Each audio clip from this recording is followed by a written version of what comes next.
The EU voted on December 12 to lift internal land border controls with Romania and Bulgaria, allowing them to join the Schengen area in the new year. Only a few hours left until the borders between Romania and Bulgaria close as the countries join the Schengen area, a border-free region that guarantees the free movement of millions of EU citizens. Both countries' shared journey to join the passport-free Schengen area came to an end earlier in December, when interior ministers from the EU gave their final approval to their hard-fought candidacy. Border checks at air, sea points were lifted this year.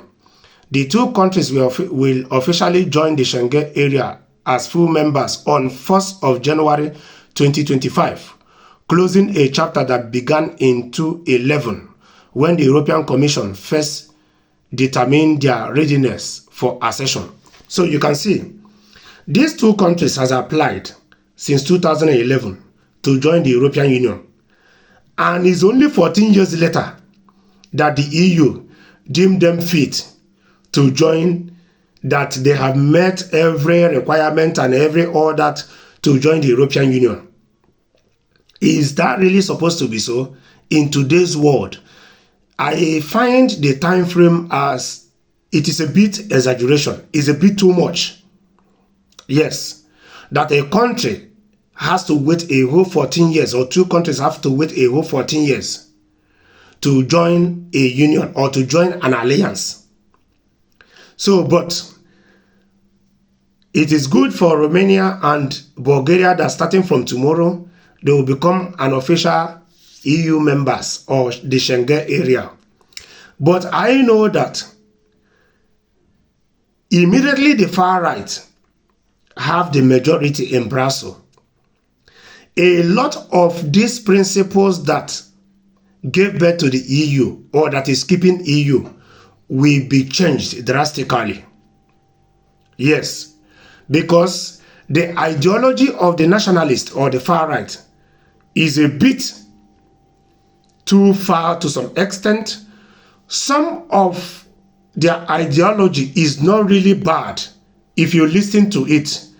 The only thing is that sometimes the way they present their issues, the way they bring out the information, makes people to misunderstand their motive.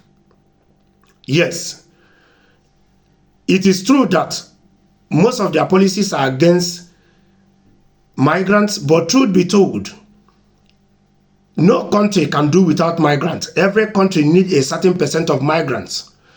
Outside their anti-migrant opinion, if you listen to some of their opinion, is not really that bad. It's just that it's based on what they stand for, or the way they express their opinion, or the way they alter the words out. People read meaning into it from different ramifications. But I know that 2025, a lot of things are going to change in the corridors of power in the EU, because the far right is far rising. They are becoming more and more popular day by day. And some countries will be holding election next year, which the far right stand a better position to win the majority. And in countries where they can't win the majority, they will be the second majority. And it's going to change a whole lot of things.